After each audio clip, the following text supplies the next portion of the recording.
धार्मिक यात्राएं निकलती हैं, उसके अंदर औजार हथियार ले जाकर लोगों को भयभीत करने की इजाजत कौन दे रहा है? कि जो केंद्र में सत्ता में बैठी पार्टी है उसके नेता सबसे ज्यादा हेट स्पीचेस खुलेआम दे रहे हैं। तो क्या ऐसा तो नहीं है कि सरकार के संरक्षण में ही आतंकवादी पैदा किए जा रहे हो? गेरुए कलर के कपड़े पहन के उनके सो कॉल्ड साधु खुलेआम भारत से मुसलमानों को, क्रिश्चियंस को और बौद्धों को कत्लेआम करने की बात खुलेआम बोल रहे हैं। तो उन लोगों पे हेट स्पीचेस का मुकदमा दर्ज करके उनको गिरफ्तार क्यों नहीं किया जा रहा? तो जिस दिन इनके धार्मिक जुलूसों में, इनकी आरएसएस बजरंग दल विश्व हिंदू परिषद में, आरएसएस के अंदर, इनके तीनों संगठनों के अंदर एससी, एसटी और ओबीसी के लोग जाना बंद कर देंगे, उस दिन इनकी नफरत की दुकान मैं गारंटी के साथ कह सकता हूं बंद हो जाएगी।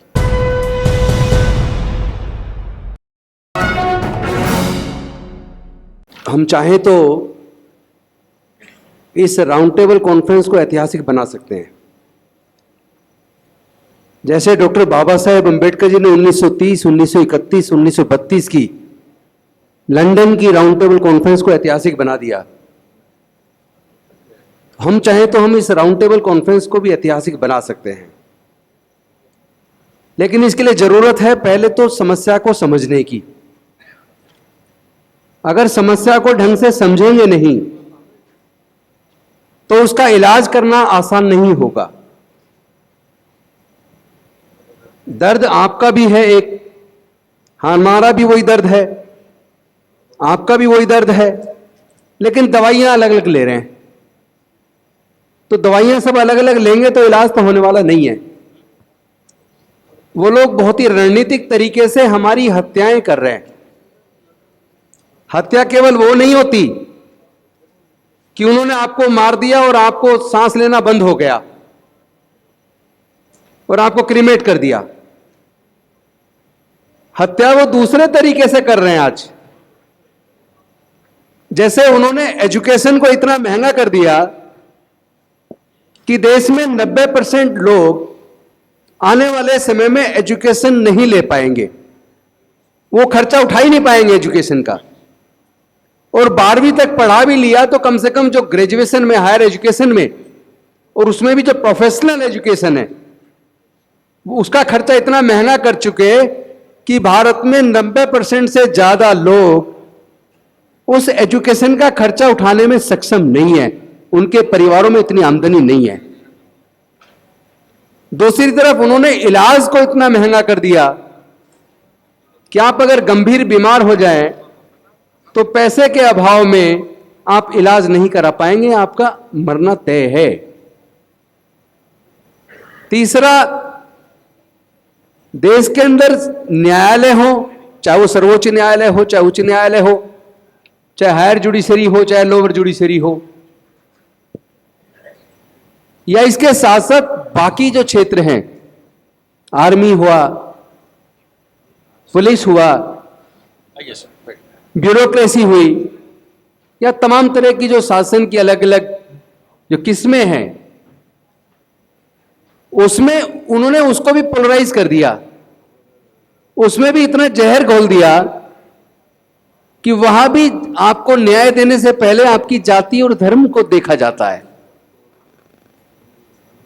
अगर न्याय देने वाला व्यक्ति, न्याय केवल कोर्ट के माध्यम से नहीं होता बल्कि प्रशासन के माध्यम से भी न्याय होता है। तो न्याय देने वाला व्यक्ति अगर मन में यह तय कर ले कि मुझे न्याय केवल पर्टिकुलर धर्म में से भी पर्टिकुलर जातियों को देना है, इसका मतलब वो केवल 12% लोगों को सब कुछ देना चाहते हैं। देश के प्राकृतिक संसाधनों पर भी 10 से 12% लोगों का कब्जा है। देश की हाई कोर्ट, सुप्रीम कोर्ट पर भी 12% का कब्जा है। देश के सारे संसाधनों पर 12% का कब्जा है। और उसमें भी सबसे खतरनाक बात तो यह हो रही है, जब लोग चारों तरफ से थक जाते हैं तो फिर वो कोर्ट का सहारा लेते हैं। पिछले दिनों, मेरे ख्याल मार्च के महीने में, माननीय सर्वोच्च न्यायालय के द्वारा एक जजमेंट आया कि कोई भी अगर हेट स्पीच देता है तो केंद्र सरकार व राज्य सरकारों की और पुलिस की जिम्मेदारी है कि हेट स्पीचेस देने वाले लोगों के खिलाफ मुकदमा दर्ज करके उनको गिरफ्तार करे। पहले तो मैं ये पूछना चाहता हूं इस राउंड टेबल कॉन्फ्रेंस के माध्यम से, क्योंकि आज के डिस्कशन को लिपिबद्ध करके देश के राष्ट्रपति जी के पास भी भेजा जाए, देश के प्रधानमंत्री जी के पास भी भेजा जाए और उनसे पूछा जाए कि सर्वोच्च न्यायालय के इस जजमेंट को आज तक लागू क्यों नहीं किया गया, और यह भी देखा जाए देश में जो हेट स्पीचेस दे रहे हैं, हेट स्पीचेस देने वाले कितने लोग गिरफ्तार किए और जो लोग हेट स्पीचेस के मामलों में गिरफ्तार हुए उनकी जाति और धर्म क्या है। तो आपको समझ आएगा कि जो केंद्र में सत्ता में बैठी पार्टी है उसके नेता सबसे ज्यादा हेट स्पीचेस खुलेआम दे रहे हैं। गेरुए कलर के कपड़े पहन के उनके सो कॉल्ड साधु खुलेआम भारत से मुसलमानों को, क्रिश्चियंस को और बौद्धों को कत्लेआम करने की बात खुलेआम बोल रहे हैं। तो उन लोगों पे हेट स्पीचेस का मुकदमा दर्ज करके उनको गिरफ्तार क्यों नहीं किया जा रहा? जितने रिलीजियस प्रोसेशंस निकलते हैं, धार्मिक यात्राएं निकलती हैं, उसके अंदर औजार हथियार ले जाकर लोगों को भयभीत करने की इजाजत कौन दे रहा है? कौन कौन सी सरकारों में इस तरह के जुलूस निकल रहे हैं? कौन सा पुलिस प्रशासन है जो उनको इजाजत देता है? और वहां तलवारें, नंगी तलवारें लहराने पर, तमंचे लेकर लहराने पर उनके खिलाफ मुकदमा दर्ज क्यों नहीं हो रहा? अभी कांवड़ियों के द्वारा पीलीभीत के अंदर, कल ही समाचार, भारत समाचार की न्यूज है, कांवड़ियों के द्वारा 5051 बाइक पे एक यात्रा निकाली गई और यात्रा जो लोग निकाल रहे थे उनके हाथों में तलवार और तमंचे लेकर वो निकाली, तो उनमें कितने मुकदमे दर्ज हुए, कितने लोग गिरफ्तार हुए? तो क्या ऐसा तो नहीं है कि सरकार के संरक्षण में ही आतंकवादी पैदा किए जा रहे हो? कहीं ऐसा तो नहीं है पर्टिकुलर माइंडसेट के लोगों को बकायदा रिटायर्ड आर्मी के लोगों के द्वारा कहीं उनको ट्रेनिंग तो नहीं दी जा रही? क्योंकि ऐसा क्यों है कि एक अपने आप को साधु बोलने वाला व्यक्ति उत्तराखंड में कहता है अभी हम तैयारी कर रहे हैं, हम पैरेलल आर्मी बना रहे हैं, उसके बाद हम कत्लेआम करेंगे। उनके शब्द हैं कि हम मुल्लों को उत्तराखंड में रहने नहीं देंगे, हम बौद्धों को और ईसाइयों को उत्तराखंड में रहने नहीं देंगे। वो मन में तो उसके सिख भी था, वो जानबूझ के नहीं बोला, चूंकि पहले एक को काटो फिर दूसरे को फिर तीसरे को फिर चौथे को भी काट लेना। तो ऐसे लोगों की गिरफ्तारी कभी होगी या नहीं होगी? तो ये आतंकवाद की ट्रेनिंग देने वाले इस तरह के लोग, उसमें भी क्या उन पर कार्रवाई करने से पहले उनकी जाति धर्म देखा जाएगा? हम आज क्या कोई रणनीति की चर्चा में कुछ ठोस डिसीजन लेकर उसके इंप्लीमेंटेशन पे भी कुछ करेंगे या केवल चर्चा करके चले जाएंगे? इस पे भी चिंतन करना होगा, क्योंकि जो लोग सारे चीजों का तंत्र पे जिनका कब्जा है, उस कब्जे के लिए जिम्मेदार कौन है? मैं पूछना चाहता हूं, जितने भी दंगे होते हैं, दंगे करने वाले लोगों की कभी जाति पे चर्चा कर लीजिए। उनकी जाति क्या है? कौन उनका इस्तेमाल कर रहा है? धार्मिक जुलूसों में जो लोग हाथों में औजार हथियार लहराते हैं, उनको आइडेंटिफाई कर लीजिए, उनकी जाति क्या है और वो किसके इशारे पे काम कर रहे हैं।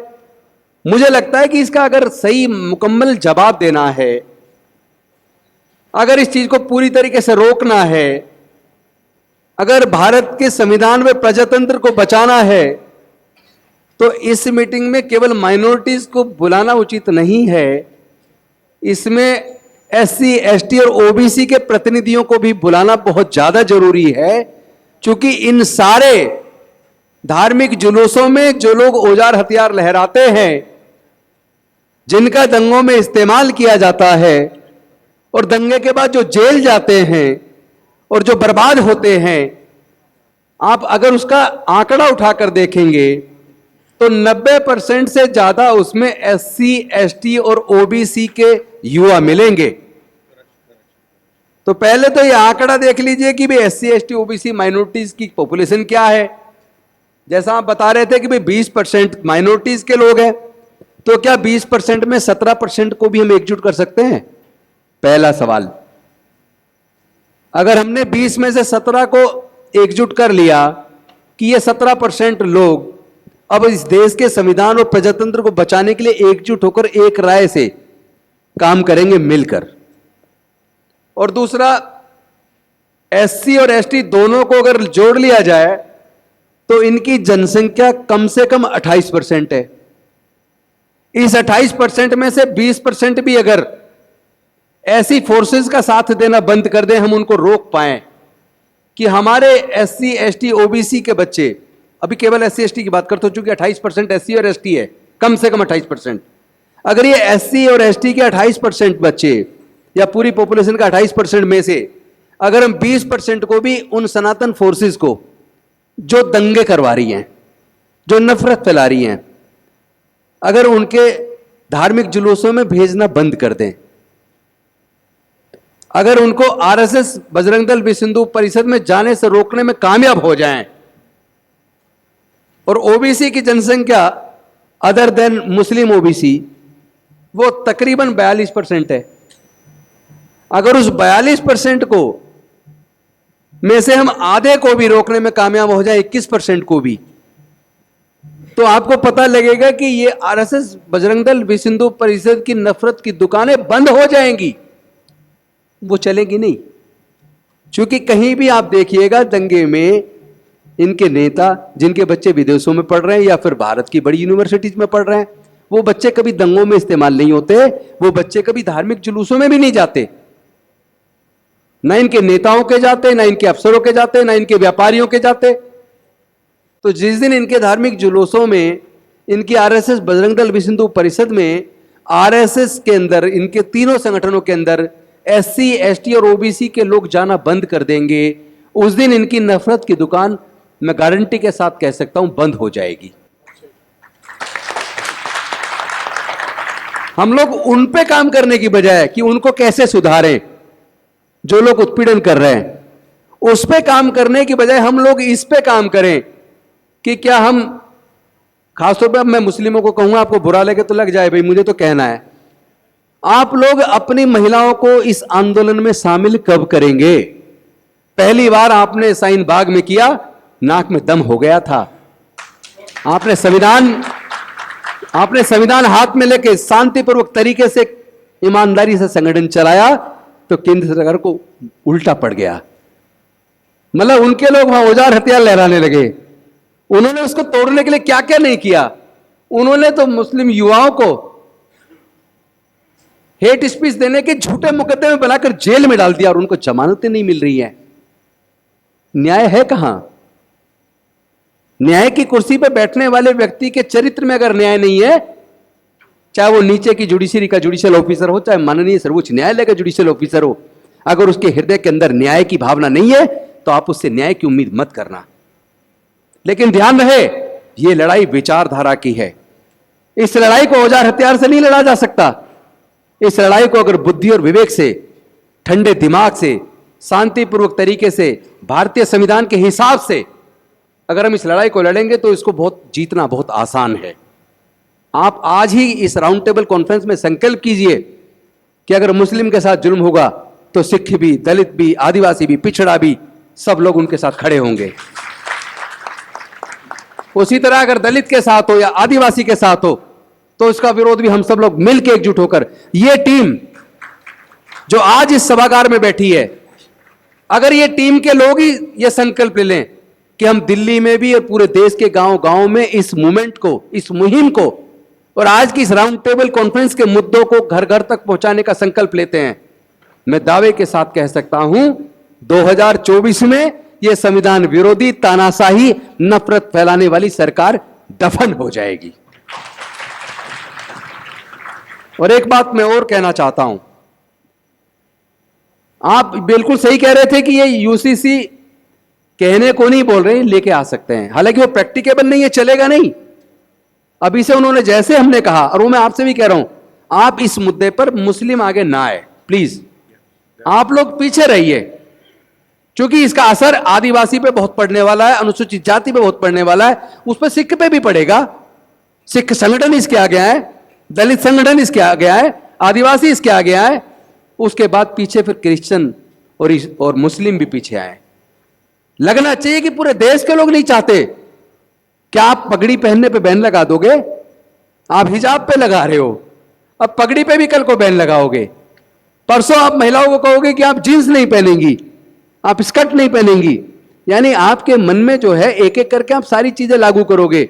यानी कि देश से संविधान को खत्म करके आप देश में मनुस्मृति लागू करोगे, और जिस दिन देश में मनुस्मृति लागू हो जाएगी, फिर से इस देश के शुद्ध और अछूत जिसकी संख्या लगभग 90% है, उनके पढ़ने लिखने पर फिर से बंदिश लग जाएगी, जैसा लगभग 2-2.5 हजार साल तक लगी रही। फिर से उनके व्यापार करने पर धार्मिक बंदिश लग जाएगी, फिर से उनके संपत्ति रखने पर बंदिश लग जाएगी। तो ये कोई छोटा मोटा मुद्दा नहीं है। ये जो सोचते हैं वो बड़ी चालाकी से उसको लागू कर रहे हैं। इन पे मेजोरिटी हो या ना हो, फिर भी उसको लागू करने में कामयाब हो रहे हैं, क्योंकि इसमें हम लोग की कुछ गलतियां हैं। उन्होंने जब वो अभी कल आपने संसद में बहस सुनी होगी, जिसमें देश के माननीय गृह मंत्री जी कह रहे हैं कि राज्यों पे ये चीज लागू नहीं हो सकती। केंद्र शासित प्रदेश पे तो फैसला लेने का अधिकार संसद को है, लेकिन राज्यों के मामले में नहीं ले सकते। मैं पूछना चाहता हूं, जम्मू एंड कश्मीर को आपने यूटी बनाया है ना, तो तब पूरे देश की पार्टियां चुप क्यों रही? तब विरोध क्यों नहीं किया? आपने क्यों नहीं सोचा कि अगर वो जे.एंड.के को यूटी बना सकते हैं तो किसी भी राज्य को वो इसी तरह अध्यादेश लाकर यूटी बना सकते हैं। आज दिल्ली के लोग उम्मीद ना करें कि आप किसी को भविष्य में चुनेंगे और वो वादा जो आपसे करेगा उसको लागू कर पाएगा, क्योंकि जब पूरी पावर उन्होंने दे दी मतलब होम मिनिस्ट्री को, उपराज्यपाल के माध्यम से होम मिनिस्ट्री सारे फैसले लेगी, तो दिल्ली में भी कोई चुना हुआ कोई मुख्यमंत्री बन जाए, मंत्री बन जाए, उनकी कोई वैल्यू नहीं है, वो कोई निर्णय नहीं ले पाएंगे। तो ये किसी भी राज्य के साथ हो सकता है। इसलिए हमें भारत के संविधान को ध्यान में रख के और भारत के संविधान को कैसे मजबूती से लागू करवाएं, इस पे एक राय बनाकर आज कुछ एजेंडे आप तय कीजिए, और उसके साथ फिर ये भी तय कीजिए कि हम सब लोग अलग अलग धर्म के और जाति के लोग अपने समाज के अंदर नुक्कड़ मीटिंगें लें, अपनी कॉलोनियों में, गांवों में, बस्तियों में, और वहां इस आज के एजेंडे को वहां भी चर्चा करें, ताकि उनको पता तो चले। आप और हम यहाँ एक दूसरे को भाषण दे के चले जाए, और आपके और हमारे बच्चे वहां गली में मतलब नशा कर रहे हैं, या कोई गलत काम में इन्वॉल्व हैं, या अपराध में इन्वॉल्व हैं, और पढ़ने लिखने पे ध्यान ही नहीं दे रहे, तो बर्बादी का कारण हम भी है ना। हम कौन सा अपने बच्चों के भविष्य पे गंभीरतापूर्वक सोच रहे हैं कि हमारा बच्चा पढ़ने क्यों नहीं जाता, हमारा बच्चा गुंडों के साथ क्यों घूम रहा है, हमारा बच्चा नशा क्यों कर रहा है। मतलब हम लोग काफी हद तक खुद जिम्मेदार हैं। तो अपनी जिम्मेदारी, अपनी गलती को दूसरे पे ना डालें, लेकिन साथ ही साथ जो दूसरे लोग हमारे बच्चों का इस्तेमाल करके, SC ST OBC का इस्तेमाल करके हमारे ही बच्चों का गला काट रहे हैं, हमारी हत्याएं कर रहे हैं। हत्या, जैसे मैंने पहले बताया, हत्या केवल ये नहीं है कि आपको गला काट दिया, गोली मार दिया, मर गए। हत्या ये भी है जब आप पढ़ाई लिखाई आपको मिलेगी नहीं, रोजगार आपको मिलेगा नहीं, 10-20 किलो अनाज मिलेगा ताकि आप जिंदा रहें, तो वो भी मरने के समान है, वो कोई जिंदे के समान नहीं है। इन्हीं शब्दों के साथ मैं धन्यवाद करता हूं आप ऑर्गेनाइजर्स को इतनी अच्छी कॉन्फ्रेंस करने के लिए, और साथ में निवेदन करता हूं कि प्लीज अब तो कम से कम एकजुट हो जाओ। मैं पहले सुना करता था, लोग कई बार, मैंने किसी शायर ने लिखा, लोग टूट जाते हैं एक घर बनाने में, कुछ लोग तरस नहीं खाते बस्तियां जलाने में। मैं अब उसकी लाइन को थोड़ा सा बदल रहा हूं, लोग टूट जाते हैं एक घर बनाने में, लेकिन अब सरकारें तरस नहीं खा रही बुलडोजर चलाकर लोग के घर गिराने में। अरे सोच के देखो, एक मकान बनाने के में कितना पैसा लगता है। अगर बड़ी बिल्डिंग बनाओ तो करोड़ों रुपए लगता है, छोटी बिल्डिंग बनाओ तो लाखों रुपए लगता है, और आप सीधा बुलडोजर चला के उसके मकान को ध्वस्त कर देते हैं। कभी सोचा उसका मकान फिर कभी बनेगा नहीं बनेगा? आप तो बर्बाद कर रहे हो। ये मतलब एक माइंड सेट है, ये केवल छोटा मोटा नफरत नहीं है, ये आपको जड़ से खत्म कर रहे हैं। और आप अभी हवा में चर्चा कर रहे हो, जमीन पे उतरने की जरूरत है। हम लड़ेंगे, हम जीतेंगे। होके मायूस नायूस शाम से ढलते रहिए, जिंदगी भोर है, सूरज से निकलते रहिए, एक ही पांव पे ठहरोगे तो थक जाओगे, धीरे धीरे ही सही राह पे चलते रहिए। बहुत बहुत धन्यवाद। जय भीम।